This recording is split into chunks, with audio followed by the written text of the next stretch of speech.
Pak Dokter, saya khusus bertamu ke UIN Mataram ini spesifiknya sebenarnya ingin meminta kajian Pak Dokter terkait dengan apa ya istilahnya pembahasan yang sekarang hangat mengenai penjabat gubernur Pak Dokter. Jadi saya langsung saja Pak Dokter bahwa beberapa hari kemarin saya sempat berdiskusi dengan salah satu politisi yang juga ketua partai di NTB, lalu Fahru Rozi. Dia menilai bahwa pembahasan tentang PJ gubernur ini Pak Dokter hanya menjadi gocekan elit. Kenapa dia sampai pada kesimpulan itu? Karena memang tidak ada ruang bagi masyarakat Pak Dokter untuk melihat visi misi dari para PJ gubernur ini.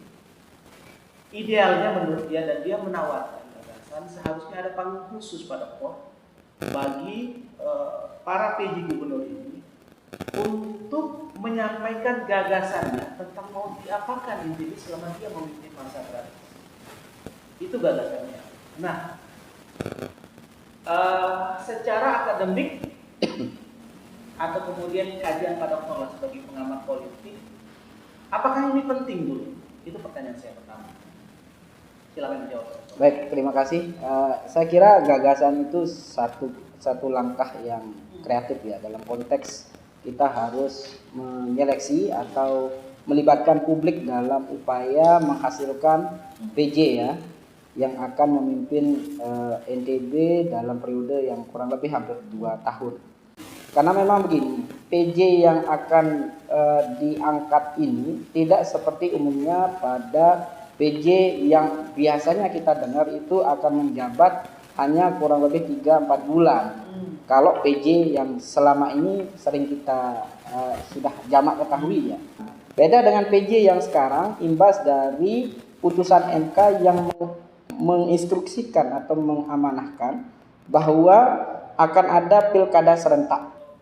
Gagasan ini sebenarnya ketika oleh salah satu politisi itu disampaikan agar ada semacam beauty contestnya atau kemudian debat antara para kandidat PJ gubernur ini, itu langsung memang saya lempar juga ke beberapa pimpinan yang ada di legislasi NTB. 50-50 lah. Ada kemudian yang merespon dan siap memberi tanggapan, ada yang tidak memberi tanggapan sama sekali. Saya tidak sebut pimpinan mana yang tidak memberi tanggapan, tapi maksud saya begini, kesan yang ingin kita tangkap sepertinya saya pribadi itu saya menangkap bahwa ada kesan memang ruang ini tidak ingin dibuka. Ruang debat ini mungkin karena memang tahapan dan mekanisme dalam proses penyaringan nama PJ gubernur ini memang mungkin tidak pernah ada untuk membangun semacam panggung bersama untuk gagasan. Nah, apa kira-kira menurut Pak Dokter yang bisa menjadi argumentasi kuat hingga dalam tanda kutip DPRD ini bisa dipaksa untuk membuat panggung itu? Baik. Saya kira begini, memang perlu kita perhatikan dan garis bawah bahwa PJ ini memang diangkat, bukan dipilih selayaknya seperti halnya pemilu atau pilkada itu. Ketika dia dipilih, memang wajar kalau tadi ada 2 arus utama pendapat yang ada di dewan itu, ada yang setuju mungkin atau ada yang tidak. Karena mungkin bisa saja dia menyadari berangkat dari asumsi itu. Karena ini memang tidak ada ruang masyarakat untuk menentukan tingkat keterpilihan sang calon PJ, maka buat apa kita buat itu misalnya kan? Tetapi kalau berbicara soal azas kemanfaatan, walaupun dia dipilih walaupun dia diangkat, tapi pada prinsipnya dalam substansinya itu sebetulnya dia dipilih. Siapa yang memilih? Ya Mendagri atau presiden kan? Nah, kenapa ada 6 nama lalu mengerucut jadi 3, itu kan pada substansinya dipilih dulu baru diangkat kira-kira. Nah, memang kita maklumi bahwa tidak ada satu ketentuan yang mewajibkan calon-calon PJ ini harus berdirikan di satu panggung, berdebat, beauty contest gagasan, lalu kemudian masyarakat wajib menyaksikan atau sang calon wajib hadir di situ. Memang tidak ada, karena memang itu diangkat bukan dipilih gitu. Tetapi ini bisa saja dilakukan satu bentuk kreativitas dalam konteks mekanisme atau tahapan jika itu dianggap atau dibutuhkan. Maka bagi kita atau bagi saya pribadi di dalam konteks kajian politik, sesuatu yang dilakukan dengan proses transparansi, proses keterbukaan, dengan melibatkan aspirasi publik, itu pasti akan menghasilkan satu hasil yang dibaca jauh lebih memuaskan lah kira-kira. Kenapa?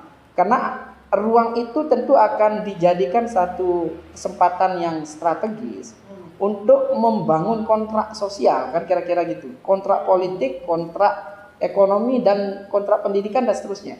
Artinya apa? Apa yang akan dilakukan 2 tahun itu bisa akan dielaborasi, dieksplor, disampaikan di sana. Kalau mau melakukan beauty contest gagasan dalam konteks memberi ruang dia berdebat, itu saya kira tidak berlebihan dan tidak akan melanggar aturan asal mau dilakukan, dan tentu mendapat persetujuan dari Kemendagri yang menjadi leading sektor di antara 5 lembaga baperjakat yang akan menyeleksi atau berkoordinasi menghasilkan 3 nama yang akan disetor ke meja presiden untuk dipilih 1 orang. Begitu Bang, kalau menurut saya. Masih soal beauty contest atau kemudian debat ini. Satu catatan yang masih saya ingat dari statement Bang Oji saat itu adalah soal tentang kemungkinan ruang yang sangat eksklusif inilah, kita sebut eksklusif karena tidak dibuka pada publik, ini adalah menjadi gocekan elit. Ini saya garis bawahi soal istilah gocekan elit ini karena ya kita tidak bisa menutup lah Pak Dokter. Iya, betul. Ada sponsor, ada proposal, kemudian dan lain banyak hal yang terjadi yang mungkin publik tidak banyak yang tahu soal itu. Baik. Pak Dokter bisa memahami maksud saya, tapi kemudian yang ingin saya tanyakan, apakah ruang-ruang seperti itu akan berdampak secara langsung jika ini dibuka di depan publik, debat itu? Ada enggak korelasinya antara debat yang akan diadakan di atas panggung itu dengan praktek? Saya tidak tahu apakah ini akan disebut tercela atau tidak ya, soal gocekan itu, gocekan yang saya maksud tadi itu, soal kemudian ada proposal, soal ada permainan, kemudian agitasi pengawalan macam ya. Sebagainya. Saya tidak tahu ini, tapi di mana hukum positifnya kalau Pak Dokter melihat dengan adanya debat ini terhadap praktek yang saya maksudkan? Saya kira itu pada batas tertentu mungkin tidak akan berpengaruh banyak ya. Kenapa? Karena tadi ya seperti saya bilang, kalaupun memang performa debatnya itu bagus, tidak apa yang disampaikan juga memang sesuai harapan tidak, itu kan tidak mempengaruhi langsung terhadap masyarakat. Kenapa? Karena masyarakat tidak punya ruang untuk memilih, tetapi dia hanya mengusulkan. Nah tetapi begini Bang, usulan ini kan udah running nih, artinya udah masuk ke DPRD. Kalau dibuat sekarang ya saya kira memang harus cepat, harus diambil keputusan itu. Tapi kalau lambat, itu kan memang rekomendasi itu sudah tidak masuk karena orang-orang nama ini sudah masuk ke pusat. Nah oleh sebab itu yang ada akhirnya apa? Kalau debat publik itu pun tetap dilakukan, publik hanya bisa mencatat dari sekian orang yang diberikan ruang untuk menyampaikan gagasan tadi. Lalu nanti itu akan dianggap sebagai kontrak sosialnya, lalu kemudian akan dikawal dan sebagainya. Nah, lalu di mana tim-tim tadi memiliki ruang bermanuver dan mengawal dan sebagainya lebih ketika masuk nama ini ke pusat dan di DPRD. Jadi DPRD ini kan melakukan proses politik dan proses administrasi, Bang. Nah, proses administrasi itu tadi dia akan baca, dia akan lakukan proses inventarisasi berdasarkan pertama rekomendasi yang masuk. Terus yang kedua rekomendasi yang masuk itu lalu dibahas bersama seluruh fraksi Nah, ketika praksi ini juga punya pandangan dan sebagainya, maka dia akan dibawa ke rapat paripurna. Nah, dari rapat paripurna itu lalu dihasilkan 3 nama. Itu administrasinya. Lalu kemudian baru dilihat mana yang memenuhi unsur syarat administrasi tadi dan sebagainya. Nah, baru dalam proses penentuan atau pemilihan 3 nama itu kan pasti ada proses politiknya. Nah, di proses politiknya itulah elit-elit ini itu melakukan manuver, melakukan pengawalan, melakukan negosiasi, melakukan lobby dan sebagainya. Nah, oleh sebab itu maka tentu memang seperti yang saya bilang tadi, ini sudah keniscayaan. Sama halnya seperti dalam pilkada ya. Calon-calon yang diusung ini kan memang ada independen, ada dari dukungan parpol. Tapi semua itu tidak akan pernah lepas dari peran-peran kalau bahasanya saya di di kajian disertasi itu middleman. Baik, kita lanjut ke bab berikutnya ini Pak Dokter. Kita selesaikan soal bab debat tadi itu. Artinya Pak Dokter tetap sampai pada kesimpulan bahwa ini tetap diperlukan supaya masyarakat bisa memahami portofolio siapa saja kandidat PJ Gubernur. Dan tidak tertutup kan? Dan tidak tertutup. Nah, ya. Kemudian yang kedua, saya ingin tanya ini dari sisi politik ini Pak Dokter. Jadi ada beberapa orang yang sempat saya ajak diskusi Pak Dokter soal PJ Gubernur ini. Semuanya saya sampai pada kesimpulan yang paling di antara sekian banyak pandangan yang muncul itu, di antara sekian banyak teman-teman yang saya ajak diskusi itu, ada satu pandangan yang menurut saya menarik, bahwa kemungkinan PJ Gubernur ini akan ditentukan berdasarkan tentang konsep bagi wilayah. Maksudnya itu? Konsep bagi wilayah itu dimaksud itu Pak Dokter adalah saya berusaha ingin membahasakan ini biar tidak terlalu vulgar. Tapi bahwa kemudian ada partai-partai tertentu yang memiliki kekuatan politik dalam satu wilayah. Misalnya kita sebut Jawa Tengah ada warna merah yang dominan. Kemudian seperti mana? Atau kemudian di NTB lah lebih spesifik, ada warna putih yang pernah dominan. Bisa Pak Dokter ya? Ya. Ada yang menyebut bahwa itu bisa menjadi salah satu penentu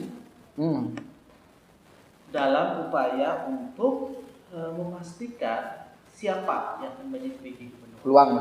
Peluang, termasuk peluang, termasuk pintu masuk dalam menentukan PJ Gubernur. Menurut Pak Dokter dulu pertama adalah apa itu mungkin secara apa istilahnya logika politik. Saya kira itu memang satu hal yang wajar ya, karena kekuasaan itu selalu bicara dominasi dan akses politik. Nah, ketika ada partai tertentu yang tanda kutip ya punya relasi dengan top leader di Jakarta atau di nasional, misal sederhananya saja presiden hari ini didukung oleh partai mana tempo hari, lalu kemudian di daerah tertentu yang tadi dari 17 provinsi itu misalnya menggunakan jalur komunikasi parpol misalnya, ya hal-hal itu wajar sih dan tidak menjadi barang haram atau tercela. Tapi memang perlu kita ingat bahwa porsi itu saya kira memang tidak terlalu besar ya, apalagi dalam undang-undang memang tidak disebutkan bahwa rekomendasi parpol itu secara tertulis itu bisa kita bilang mungkin tidak dibutuhkan, karena cenderung akan dianggap sebagai satu bentuk kooptasi ya, atau upaya melabelkan ini calon saya dukung A misalnya oleh parpol tertentu. Yang dimaksud tadi rekomendasi tokoh unsur masyarakat itu kan lebih karena ke civil society-nya menurut saya. Atau begini Pak Dokter, saya perjelas saja soal analisa yang berkembang itu. Jadi yang dimaksud itu kan Pak Dokter mungkin juga sudah paham, tapi saya coba perjelas biar penonton juga bisa memahami arah pembicaraannya. spekulasi itu atau kemudian analisa itu mengarah pada NTB sebagai salah satu wilayah Gerindra. Oke. Pada pemilu 2014 ataupun 2019, Gerindra akan menang kota khususnya untuk Prabowo. Baik. Saat ini Prabowo berada dalam koalisi pemerintahan. Gestur politik yang terbaca juga saat ini yang muncul di media begitu atau kemudian yang masuk di ruang publik adalah adanya kedekatan antara Jokowi dengan Prabowo. Terlepas dari kemudian Jokowi juga adalah kader PDIP, di mana di PDIP juga telah mengusung Ganjar Pranowo. Tetapi kemudian muncul dalam tanda kutip lah kesan bahwa Pak Jokowi juga punya agenda lain. Dia disebut lebih mesra dengan Prabowo. Spekulasi itulah kemudian salah satu yang mengarah kepada kemudian Gerindra disebut memiliki peluang, lebih spesifiknya orang-orang Gerindra kemungkinan yang akan menjadi PJ Gubernur.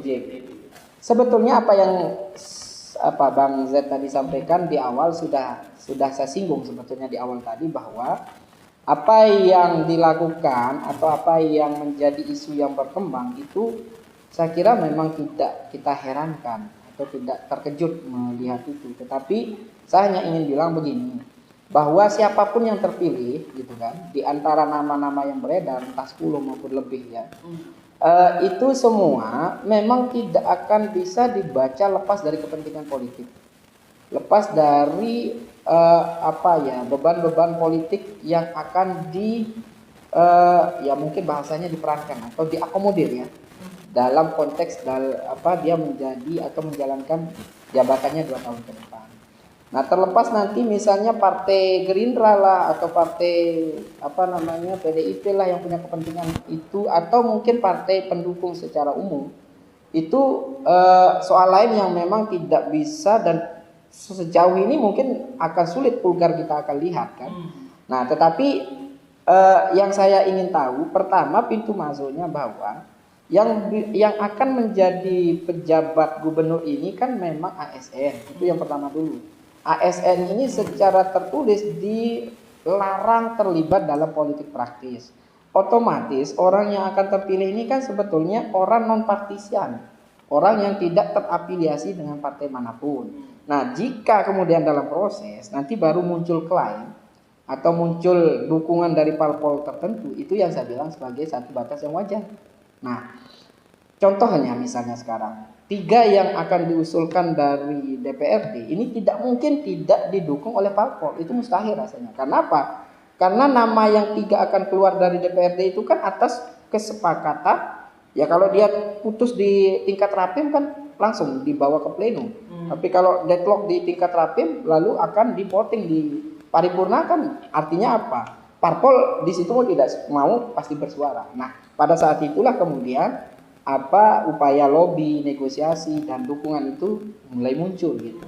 Nah, nyampe di Jakarta, 3 nama juga yang akan lahir atau keluar dari Mendagri, dan ditambah 3 yang dari usulan DPRD, lalu jadi 6. 6 ini mau tidak mau pasti akan diperhatikan, dipelototi oleh parpol. Nah, di saat 6 nama ini kemudian sudah jelas siapa dia gerangan, itu baru kemudian partai-partai tersebut ya tentu akan melakukan upaya, ya mohon maaf mungkin bahasanya pengawalan. Nah, konteks pengawalan itu apakah dia menghadapi pemilu atau pilkada supaya misalnya bisa memenangkan kembali kontestasi capres atau pileg atau pilkada nanti, itu sesuatu yang wajar. Tetapi yang saya mau bilang itu, kewajaran itulah yang tidak bisa ditunjukkan dalam bentuk-bentuk tertulis gitu loh maksud saya. Nah, artinya apa? Kalaupun dia terpilih, tetap itu milik presiden. Kan kira-kira gitu. Nah, soal presiden nanti mengamanahkan, memberi pesan khusus, pesan-pesan dari hati ke hati misal, itu urusan lain. Itulah yang saya bilang. Maka saya setuju bahwa ketika ada yang melakukan tadi ya diskusi desas-desus, lalu muncul ini itu saya kira penyedap dalam proses seleksi ini. Tapi tidak bisa kita anggap itu sebagai penentu Ya bagian formal itu enggak. Tapi itu penyedap saja. Ya kalau tidak ada bumbu-bumbu Tapi yang ada kalanya yang jadi tidak penentu utama dalam dalam administrasi itu bisa jadi penentu kebijakan. Nah, memang begini, kalau soal itu kan ada keputusan yang ditentukan oleh tangan-tangan yang tidak terlihat.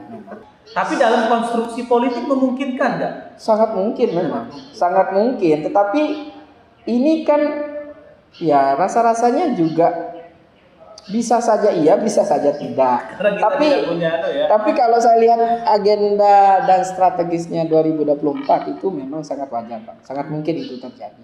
Walaupun itu tadi saya bilang bahwa sepenuhnya akan bisa kita yakini itu jika presiden yang ngomong gitu kan kira-kira.